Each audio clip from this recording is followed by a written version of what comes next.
morning and welcome to Webinar Wednesday after Easter, and with three of us here.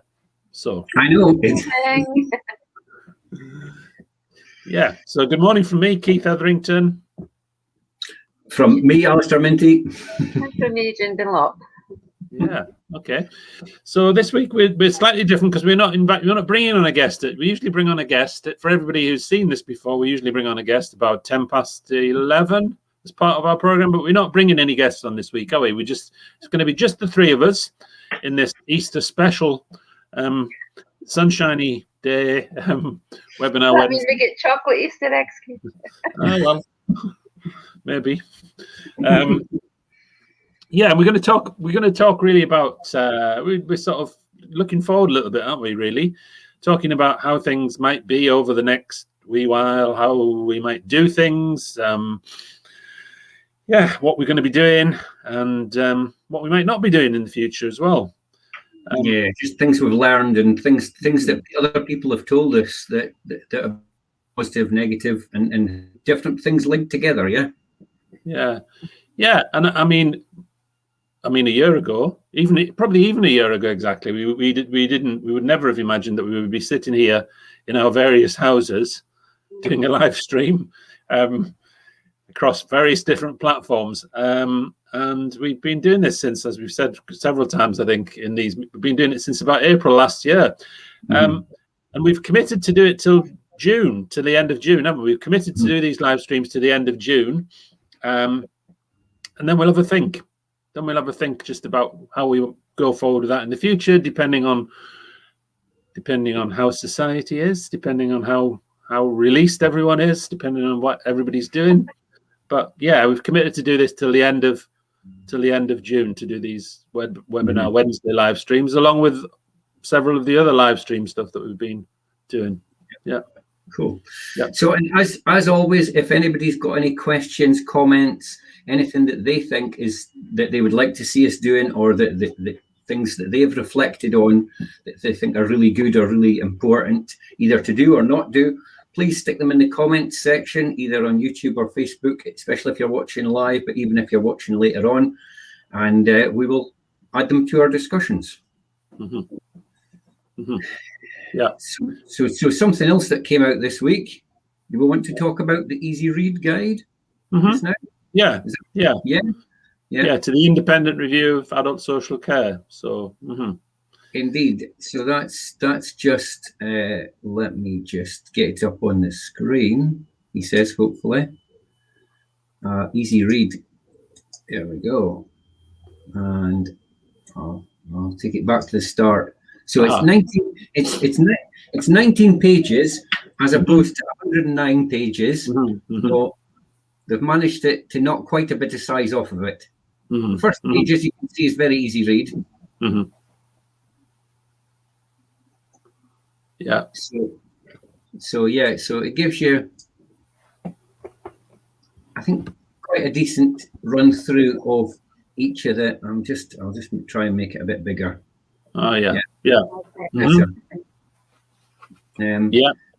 So I think it does quite a good job of taking you through the main points. And I guess just before we went live, we were just having that discussion about the timings for easy read versions, and sometimes, although they're quite a bit of work, the idea that we think that they should really be available at the same time as the main one, or as June was suggesting, maybe we should just have the easy read one.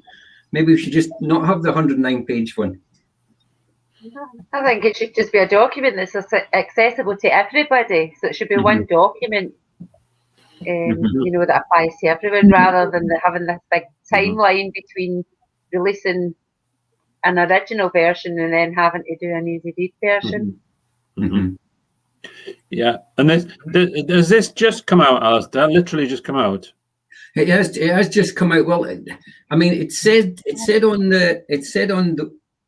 on the Scottish Government website that it was published on the 17th of March, but it has literally just come out. So, it's just hot off the presses. So that's a bit of an issue that that length of gap. I mean, it's great that it's come out, but and again, in the same way as we've got the elections coming up, and we really want to see decent descriptions of what the parties are doing, so that people can make decisions about things like that. So obviously, if people are expected to be part of the conversation about, you know, having opinions about this, not many people. I mean, like June was saying, I suppose there's a lot of people that can't commit to reading 109 pages anyway, whether or not they have learned disabilities or not. Yeah. And it is interesting that if you're forced to kind of compact it down into something that's much more focused, yeah, really how little does get lost, you know? I mean, yeah. You're saying it's 19 pages now. It's 19 right? Pages, yes. Yeah. The last page doesn't have any graphics on it. I'll just scroll past it.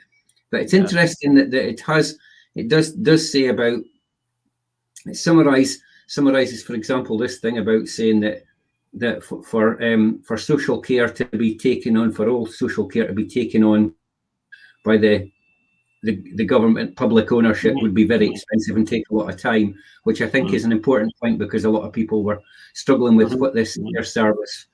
Yeah, the national, what that meant. Yeah. Yes, what that meant, because I think that was both an exciting thing and a really scary thing, in terms of there's lots of folk providing really good quality local small services, and the idea of that being chunked together into something that was national. We all have experiences sometimes that not working that well, but the issue of decent terms and conditions, and that not being a kind of something that ends up in tenders, would obviously be a really important thing. So the last, like I say, the last page, I'll just get to the last one. Tom is just the final sort of summary, but it doesn't have any.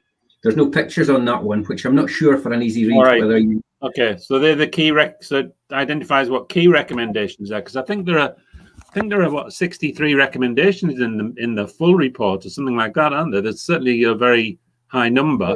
Yeah. So sorry, you're the only person who's seen this properly, aren't you, Alastair? So this is quite good. How many key recommendations are there? Let's just go through. It's all on one page, so it's just so human rights should be at the heart of a new social care system. A national care service for Scotland should be set up so it's equal to NHS Scotland, with both reporting to Scottish ministers. The National Care Service's job should be to make that all service users. I don't know. That's just a language thing. And their families get the same level of care and support. The National Care Service should also be in charge of employment and training of care staff and giving them better working conditions. Self-directed support must work better for people, with decisions based on their needs, rights and preferences. Safety and quality of care given in care homes must be made better. Should be the same standard in every care home. Social care support should focus on enabling people to stay in their own homes and communities. That fits very well with our New Roads Home stuff as well. This will help make social control over their lives. People who are in charge of services should include people with lived experience, unpaid carers, local communities, care providers, and others. Planning and making decisions. A focus on rights. Independent Living Fund should be reopened and reviewed. So that's been reopened, and there's new levels. So it's gone back up to, well, it's not as high as it was before. So it's £4,000 that ILF you can get, and that's not including your planning. The planning's not taken off your off your grant amount. So it's not as high as it was. Yeah, that's still the transition fund, isn't it, Alastair? That's still the transition fund. That's the transition fund, yes. Well, I think that comment there actually talks about broadening the fund up even much more widely than that still as well, doesn't it? That's true. Yeah, that's true. And ways to look at ways to look at new taxes to pay for adult social care. Assessment should be replaced by a supportive process. Including good conversations. carers need better support to carry out their caring role. Review of financial support available to unpaid carers should be taken forward. When things don't work well, they must be able to make a complaint. It's interesting. I tell you a thing that's interesting that's not in there. I don't know if you guys noticed it, but the thing about the financial contributions not really in there. All right. Does it not mention that there? No, I mean, around the taxes. When they're talking about the taxes, Alistair. But I think that I suppose the thing is about the taxes is describing that. I mean, I think it's in the main document, but I think that's a key. I still think that's a key finding. You know what I mean? Yeah, but the removal of care charges. For non-residential services. Yeah, that's what it says. That's what it specifically says, doesn't it? Yeah. Removal of charges for non-residential services initially, and then it talks about a conversation more broadly about that. But that doesn't feature in the key recommendations there. Is that what we're saying? Or on our first glances, anyway. So this afternoon, I mean, I don't know whether anybody needs to know this, but this afternoon I'm going to cycle over to the office because it's a nice day, and I'm going to print out a copy of that easy read version so I can read through that. Because actually, as you said, June, that seriously makes me think I'm going to be able to read all that quite easily, if you know what I mean. And I think that's what it's about. It's about the main points, isn't it, and getting the main information to people as soon as possible. Like, I mean, the kind of gap between the original one coming out, the full version, and then the easy read version is quite long. And people are anxious to find out what the results and the recommendations and everything was from that review. And if they're receiving the full version, it's quite, I mean, even I struggled reading the full version, you know. Yeah. And so did I. And to be honest, I didn't read every single word of it. I read bits of it. And I read the bits that I thought, okay, I want to understand that better. And then I looked at all the recommendations, but I never read all of it just because, I don't know, I suppose 120, that's not my forte. 123 pages isn't I'm not sure what the forte is, but 40 pages, but it could be a 40. Anyway, 123, yeah. I'm not even, anyway, so I'll definitely look at that. I'll definitely look at the, and without making this our team meeting, we'll obviously post that we post links to the easy read guide, and we'll post that up on our website as well, won't we, for anybody? And I've already included that the news brief's coming out, hopefully the end of this week. So I've added the links, a few helpful links into that as well. Okay.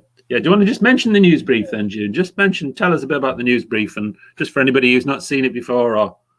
Yeah, what we've been doing since last April is normally we would do a quarterly newsletter, but we thought through the pandemic and just with the way things were changing, that what we do was a monthly news brief, just to give people a wee update on what we've been doing, just about our online forums, what kind of work we're doing, how we've kind of changed the way we work throughout the last year and everything. So it's not a newsletter, we're calling it a news brief. It's a few pages just with some updates and things and what we've been doing, and what we tend to share if there's any kind of new information in COVID-19, the pandemic, the vaccination, changes to the restrictions which are currently being lifted slightly, so we'll put some information. So just keeping people updated with what's going on in the outside world and within in Control Scotland as well, and just some of the work that we've been doing. So I've been working on this news brief for spring. Nice and sunshine, a wee bit more brightness, so that'll be going out at the end of this week. I'm just tweaking a few different bits of information in it, and then it's ready to go. And we'll share that with everybody. We send that to all our members. We post it on our social media and on our website. Okay. And we're hoping to get that out at the end of this week. June, is that what you're saying? Is there anything might hold that up at all? There might be someone with a capital K at the beginning of their name. Okay, no, we'll try and get that out, won't we? Definitely this week. That would be great. And it won't be 109 pages, will it? No, definitely not. No. It's called a news brief for a reason. Yeah. Okay. We had a couple of comments, haven't we? We had Mike. Sorry, Did you just put that up as well, Alastair?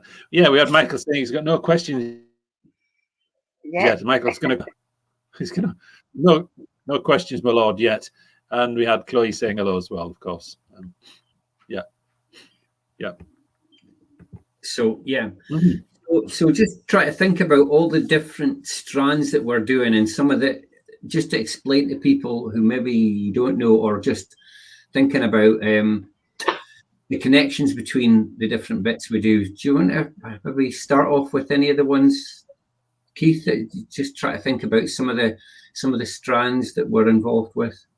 Well, I suppose maybe I'll just talk about some of the funding from Scottish Government for the next year. Then really, because we've got we are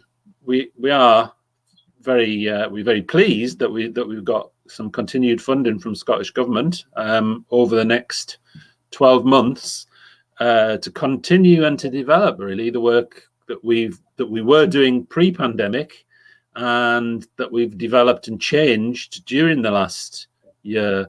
So we've probably got three strands that we describe there. First one is training, coaching, developing partnerships, developing connections between people. Second one relates probably to the independent review, but also relates to some of the other things we've done previously, and we call that closing the implementation gap, supporting practice change. And the third one is really thinking about the new standards for self-directed support that have been developed by Social Work Scotland, and looking at ways that we can support the implementation of those standards across Scotland, but maybe more specifically in certain places by developing some sort of evaluation materials. So those are the broad themes. Within that, there's quite a lot of detail, of course. So there are things like, for example, continuing some of the work we've been doing around self-directed support for children, families, and young people, which will involve continuing, certainly at the moment anyway, continuing. We've got our spring sessions, which are the last Thursday of every month, so between 12 and 1:30 on the last Thursday of every month. And then we've got some and also some more specific work in certain areas as well involved in that. We've got some work which involves working directly with people who get in touch, basically people who get in touch with us where their support isn't working for them, or where they're facing challenges, and trying to work out ways that we can almost be a bridge between individuals and families and their local public body or their local health and social care partnership. We're involved in thinking about the future of what we started last year, which was the Working Together for Change programme, which we were doing in person, and we're going to develop this year into what in education terms would be a blended learning model. So something that we think anyway will be partly online and partly in person. So it'll be less in person, and it'll be less in person even if all the restrictions went and everything. We would still think we would want to do it less in person than we had originally planned, to maximize the opportunities when we do get together and create some ways that people can still stay in touch in a better way than we would have thought previously, by using the learning we've got from being online. So like doing some online stuff as well. Don't know whether that's, I mean, I've talked a little bit there, but there's like obviously loads more detail in all those. Yeah, and I think that brings us nicely into the next bit about some of the principles that we're kind of applying to everything, isn't it? The principles of kind of trying to just not say, let's just do this way because that's what we have done, but let's look at every bit of what we've done and say, what have we learned over the last 12 months about what makes things accessible and what's possible and how much people can get out of some of the online stuff, because so many people have been forced, into online who maybe wouldn't have tolerated it before, but are actually now loving it, you know, in terms of the ability to engage from remote physical locations, for example. And I think you can see some of the difference in that, what Keith was saying there with the children's, the spring sessions that we're running. I mean, normally, like before, if we'd run them, held them in a venue, we'd maybe get about 30 people attending. I mean, we've got 85 people on the list for these sessions. So it's opening up that opportunity for other people to be able to attend these things, whereas previously it might have only been 30 people in a room somewhere.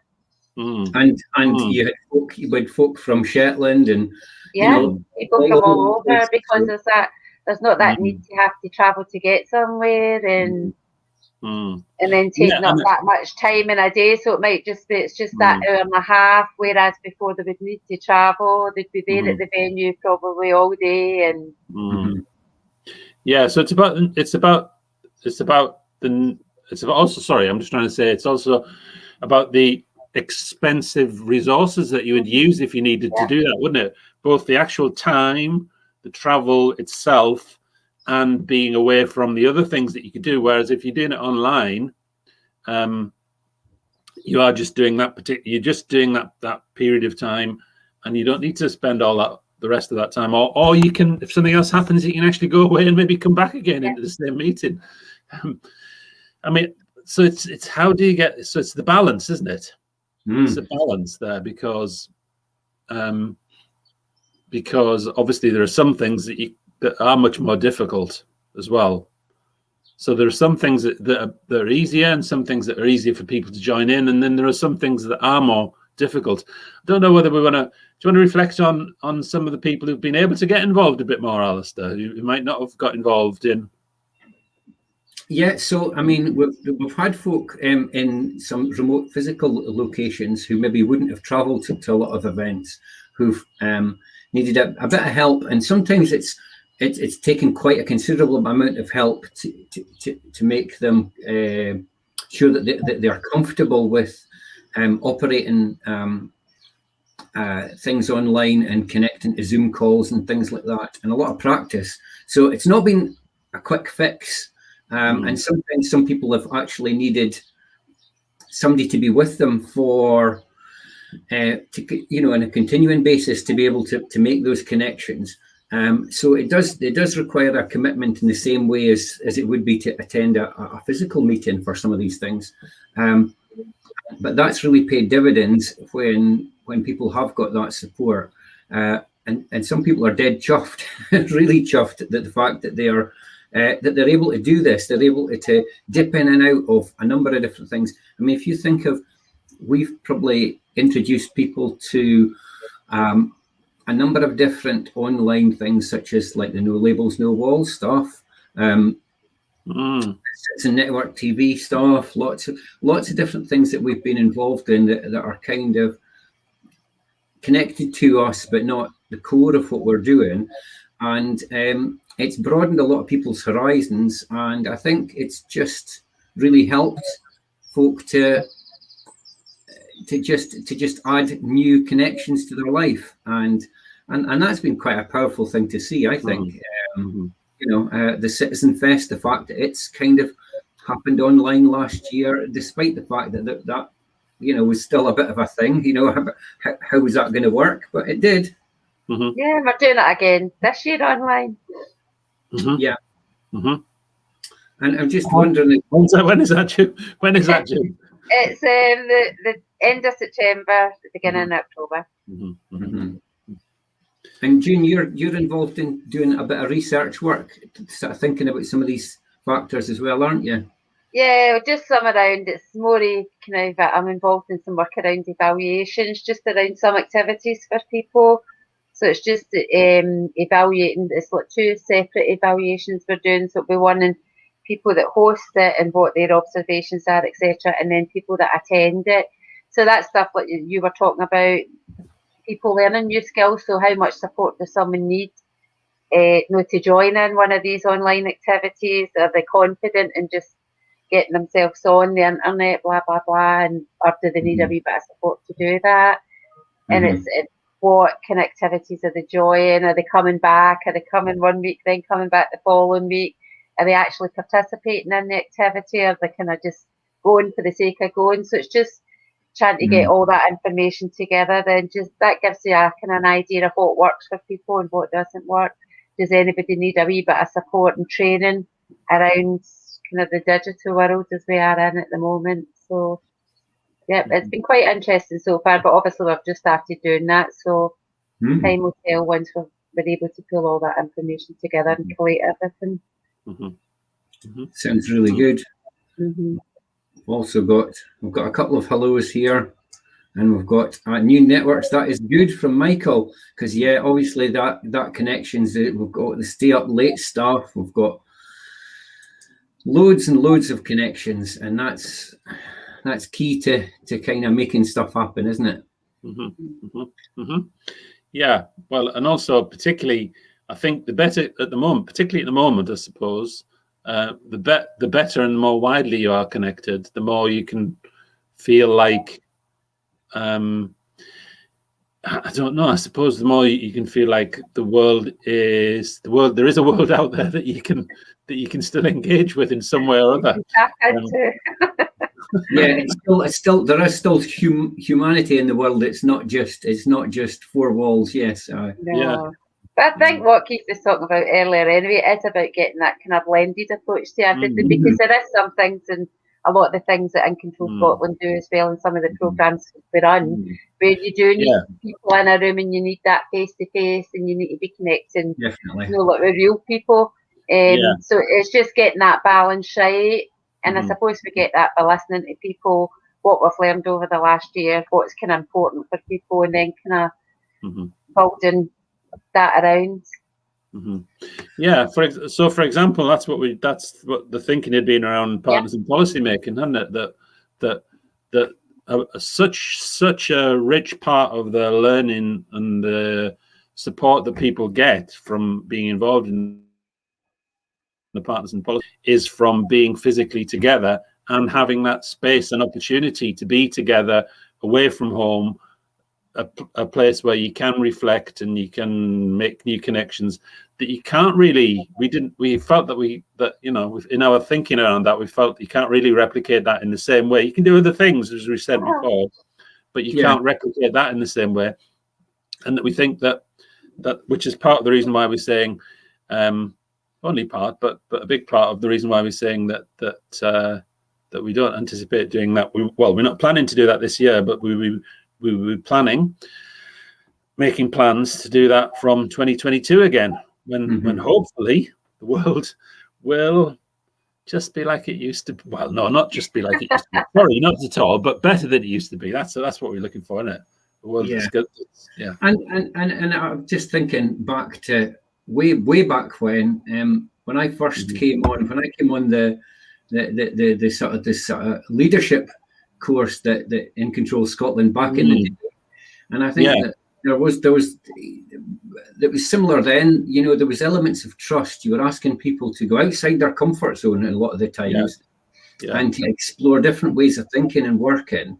And I think a lot of that required people in a room together. Saying, okay, what would this mean for me? My role, how I get people on board, and a lot of people found that so challenging that a lot of those tea break conversations and stuff like that are things that you don't really get online, do you?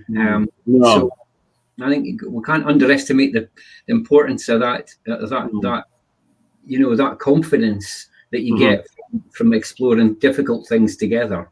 And the benefit of actually the non-structured time that's there, the time that isn't about whatever, it isn't about any formal aspect of the learning, but is just sitting together having a cup of tea, or sitting down together to have your lunch, or whatever, the things that you'd never do with that group with that broad spectrum of people as well, because you wouldn't have the opportunity to do it, or you wouldn't have the space. And it's about building those relationships and that as well. And sometimes you just need people in the room to do that. I mean, a lot of that's been happening online, and that's been proven in the last year. But I think there's still that wee bit of that you would need, and I get in as we go forward, we plan how we do that and how we make sure that we don't lose that part of it.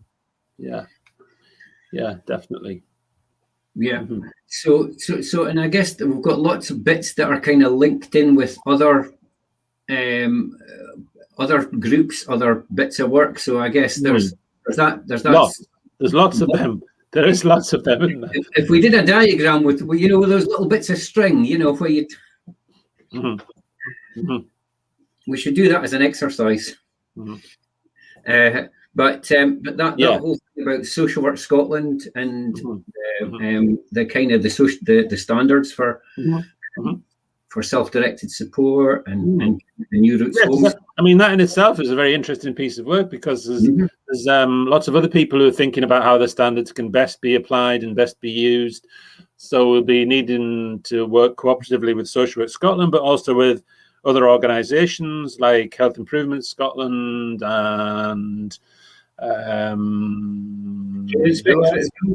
Care Inspectorate, and lots in. I'm sure Social Work Scotland, Self-Directed Support Scotland might have views on that as well. So lots of different organisations where we will need to work quite closely with them in thinking about, well, what can I suppose for In Control Scotland, it's what can we add to all that what you might call a landscape of different organisations and providers and groups.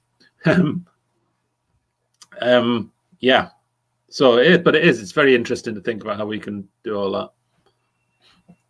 I first meet Keith on that, so I think those some of those connections are 2010, 2011. Blimey, yes, back in the we should call it a reminiscence group. But yeah, absolutely. That some of those connections and those changes in thinking are powerful. And I remember a lot of the folk that I spoke to, even though I didn't maybe see much of them over the coming years, you would still connect with some of the things that that you talked about at the time, and you could maybe go back to people. So I think these things are huge in terms of shifting the confidence for people to really push forward in the things that really matter, rather than just mulling around and just reinventing the same stuff with new names. Real positive change. And I think that's what we've always been about. Yeah, and again, I'm just thinking about. I'm thinking about things because Ashley commented there, and Ashley's one of our board members. I'm thinking about, well, the last year all our board meetings have been online, and again, there's been some benefits in that. And for the future, we won't go back to. It's unlikely that we'll go back to arranging physical meetings for each of our board meetings. We'll still look at the way that we can get the benefit of bringing people together on certain occasions, but it will be still valuable for us to do some of the. I imagine, and that's up to the board to decide, obviously. But I imagine, because I think that people have found that. Found that as a way to get together without the challenges of having to spend whatever half your day getting there, getting back, being part of it. You can fit it in different ways, and you don't need to. I mean, and their board members are kind of spread out quite far afield, aren't they? So it has made a difference having online meetings. And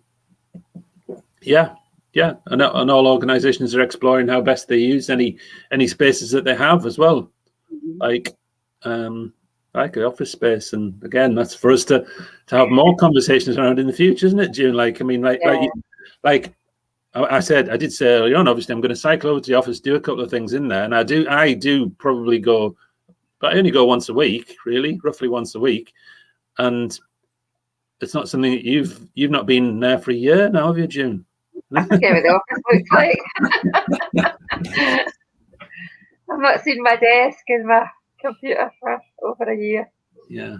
So that's what you need to do, Keith. You need to take a picture of that for June this year. But probably. I think he did once. We had a meeting and Keith was in the office, and they gave me a wee virtual tour of the office just to kind of memory.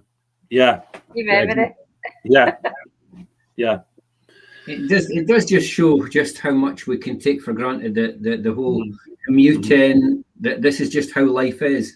And if you think about before this, the idea that working from home was often like, it's just like, oh well, who knows if people are actually working, whereas actually it's been proven the other way around, that you've got actually got to be really careful to make sure you switch off and not be sitting there at 7 o'clock, June? But you know what I mean? It's that kind of thing about making sure you have a natural work and life switch off balance, you know.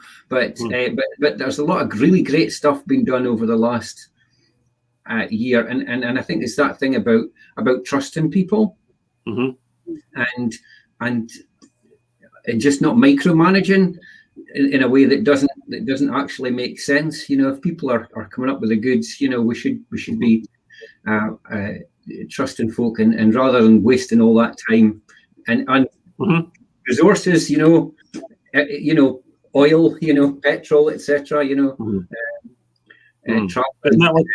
Isn't that what self-directed sport's about as well, Alastair? It certainly is. There we go. Do you trust people to? Yeah, exactly. Yeah, it is. And it would be really interesting to see if we can maximize that being everywhere, but the trust of individuals and folk closer to the person, rather than it still being a lot of form and jumping through hoops, especially when you're looking for resources.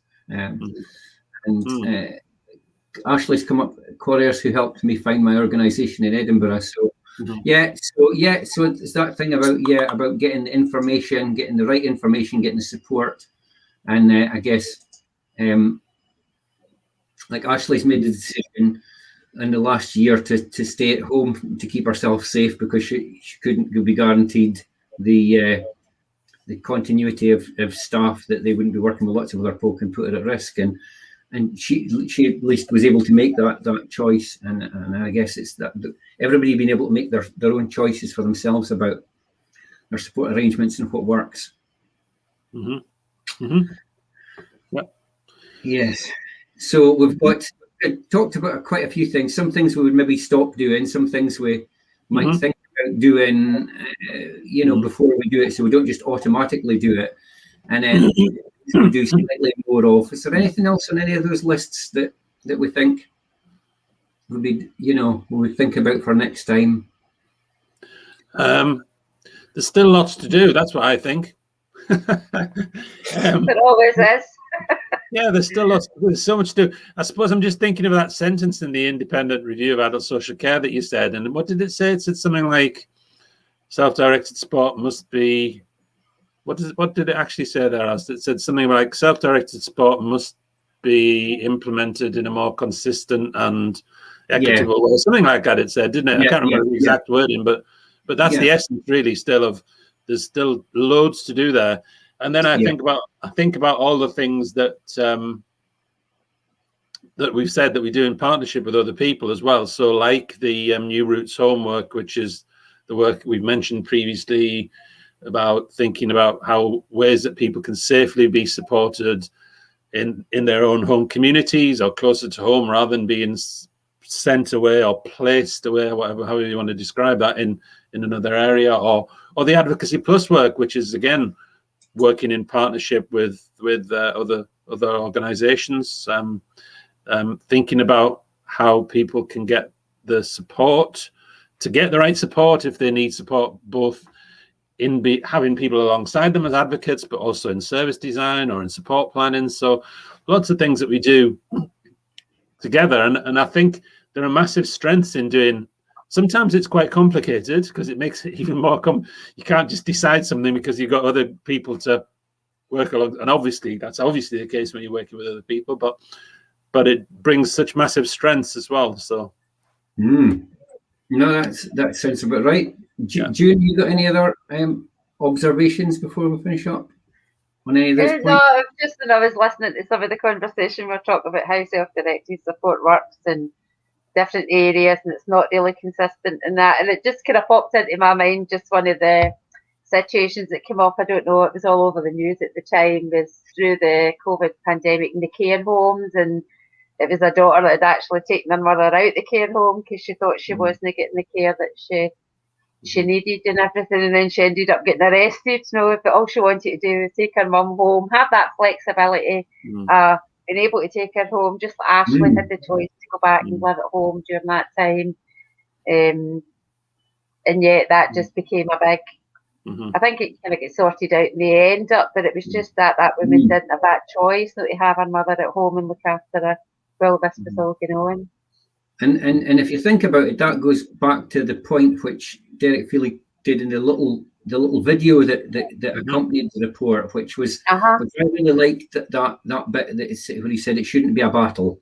No. And that idea of, and that's one of the things that I keep coming back to, is that at the moment, good self-directed support can still be emotionally exhausting to get, and that's the bit that I would love to see change, because for individuals or sometimes for professionals trying to make it happen with folk, sometimes it's just emotive and it's exhausting to try and make it happen, and it's still that balance still doesn't feel quite right. Fingers crossed that the new standards should help that, and hopefully we increase the confidence of people that so they can make it more. But it's still a lot to do, as it is. Coming back in.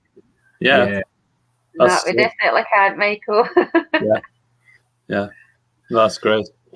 Yeah, and Michael will be talking about online activities, and Michael's going to be doing next Tuesday's Tuesday Talk. So that's Tuesday the 13th next week. And you're back on Feel Good Friday this week, Alastair? Back on Feel Good Fridays, indeed. So we'll be back again. So brilliant. And we'll be back here on Webinar Wednesday next week. Indeed, and it's today is also the SDS Collective as well. So we're involved in lots of stuff. So you can catch us online, even if you don't want to.